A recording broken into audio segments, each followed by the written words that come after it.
Shalom.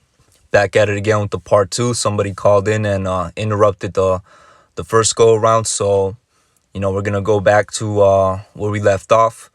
Back on the topic of these pork chop pastors, and just these leaders, that are basically leading our people astray, man. They're not telling them, to flee out of Babylon. They're telling them to stay in Babylon, to make to make your living here, to basically dwell here so that and try to prosper and thrive so that your younger generations could prosper and thrive.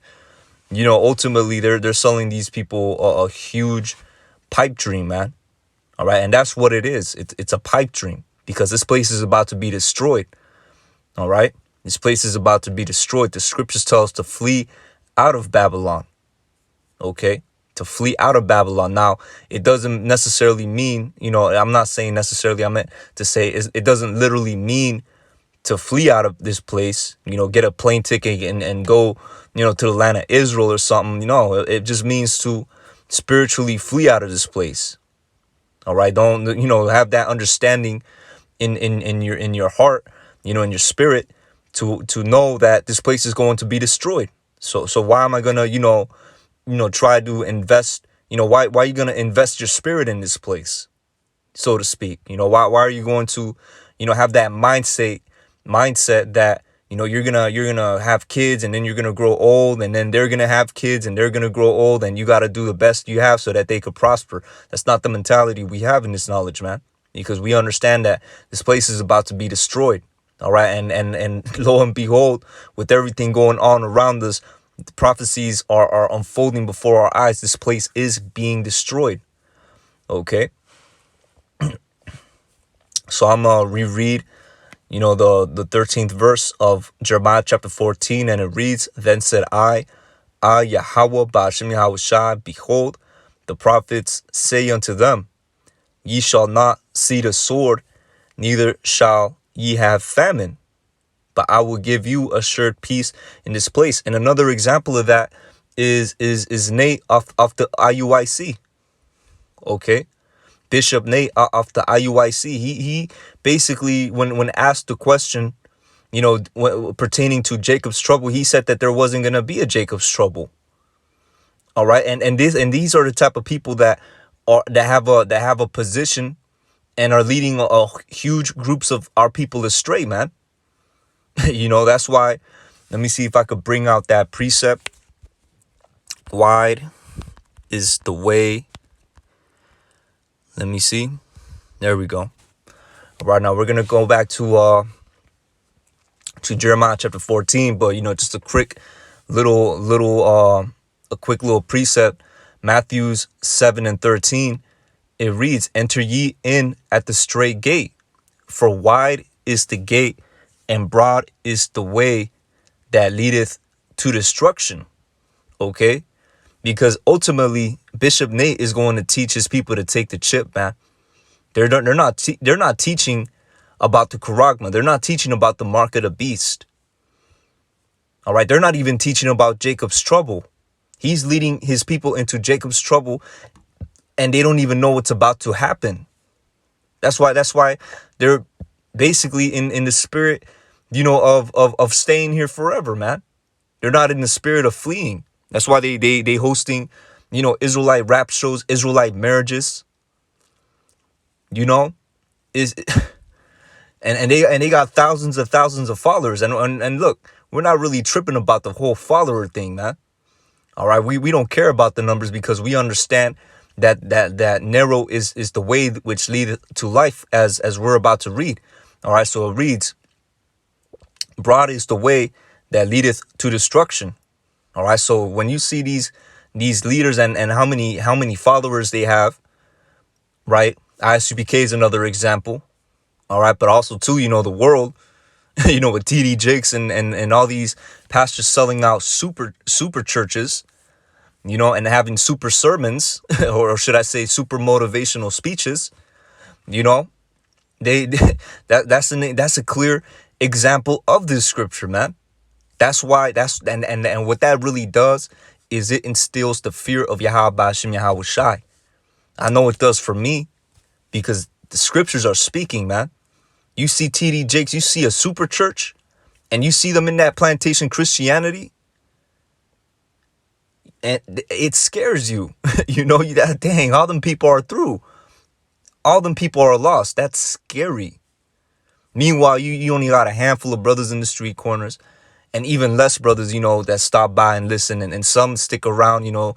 They might, you know, to my, so like, you know, stuttering, and you know what I'm saying, but some, you know, stick around because they want to come and put their hand to the plow, you know, come into this thing. But yo, man, let's just keep on reading, man, not to be long-winded. And many there be which go thereat, because straight is the gate and narrow is the way which leadeth unto life, and few there be that find it. Okay, so few there be that find it, man. All right, let's read this one. Beware of these prophets which come to you in sheep's clothing, but inwardly they are ravening wolves. And you already know who these men are. All right, you already know is them at the IUIC, is them at the ISUPK, you know, and all them camps is not teaching the 100% truth, the correct doctrine that's being taught by the elders and apostles of Great Millstone. All right, them's is ultimately sheep's and wolves clothing. I mean, Salakia, wolves in sheep's clothing. All right, because whether they're bought out, whether they took the bag, or they how do I put it to you? You know, they're just sincerely lost. All right, the blind lead the blind, and they fall into a ditch. Okay, they fall into a ditch. You know, it's just very scary how you got whole camps out there that's not teaching about Jacob's trouble. You know, that puts the fear of Yahweh Ba'ashim Yahweh in you, because you could be thinking like, dang, that could be me. I could be in IUIC. I could be in ISUBK. I could be in Sakari. You know, with their whole little situation during the Passover, man. That's not the spirit to be in. It's supposed to be a solemn assembly. You know, but that's what happens when you try to leak in that so-called Black, Latino, and Native American culture into the sanctuary, man. All right, hey, the limelight got put on you, man. Okay, so going back to Jeremiah chapter 14, verse 14. Then Yahweh Ba'ashim Yahweh Shai said unto me, the prophets prophesy lies in my name. Okay, dang, so the Lord is just exposing these people, man. All right, the Lord is just straight exposing these people, these false pastors, man, these false shepherds. All right, Jeremiah 14:14. Then Yahweh Ba'ashim Yahweh Shai said unto me, the prophets prophesy lies in my name.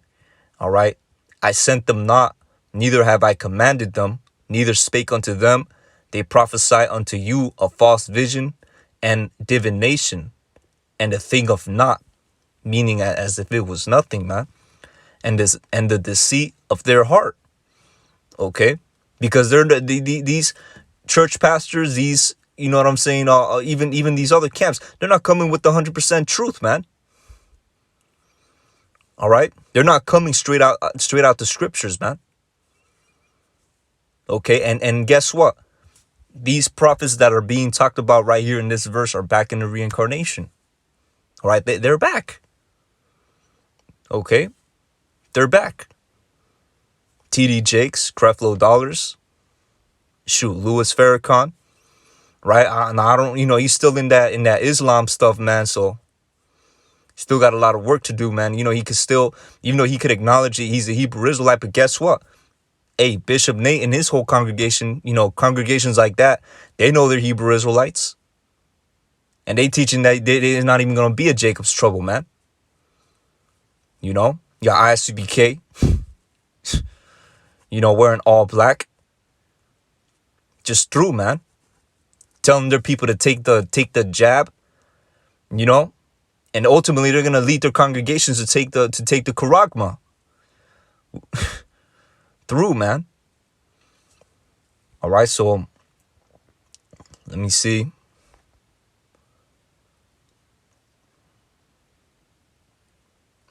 So let's finish up. Let's wrap this up with these next couple verses. Therefore, thus saith Yahweh Ba'ashim Yahweh Shai, concerning the prophets that prophesy in my name, and I sent them not. Yet they say, sword and famine shall not be in this land. By sword and famine shall those prophets be consumed. All right, so that's gonna be the reward of these people, man. Of these so-called leaders that lead our people astray. It's gonna be their reward, man. All right, especially IUIC, Bishop Nate. That's gonna be their reward. And the people to whom they prophesy shall be cast out in the streets of Jerusalem because of the famine and the sword, and they shall have none to bury them, their wives, nor their sons, nor their daughters, for I will pour their wickedness upon them. So that's talking about their congregations as well. All right. But it's not to switch, the topic, because the lesson was dealing with these broken cisterns, man. But it's just to touch on the many examples, and I believe through the Spirit, IUIC, that's a high level example of Proverbs chapter 14 and 12. Okay, it's a high level example because they know they're Israelites, but now they want to stay here. Now they want to have marriages. They're not teaching Jacob's trouble. They're just another a Christian church with an Israelite spin, I suppose. It's just another platform for so-called Black and Latino culture. All right, and I say those two now because you got so-called Black and Latinos all up in IUIC. But it is what it is, man. You know what I'm saying? That's a high level example because they're trying to creep into the sanctuary, man. But either way, the 2/3 of our people are gonna be numbered to the sword, man. They're gonna be numbered to the sword. They're gonna be numbered to destruction, the plagues that Yahweh Shema Shai is about to send upon the earth. So with that, I'm gonna say, Call Allah Yahweh Ba'Hashem Yahweh Shai Ba'Hashem Rechah HaKodash for giving me the spirit to do this lesson. All right, Adawan Ratazah, it was edifying. All right, it's a little bit long-winded, but it was all through the Spirit. All right, with that, I'm going to say Shalom.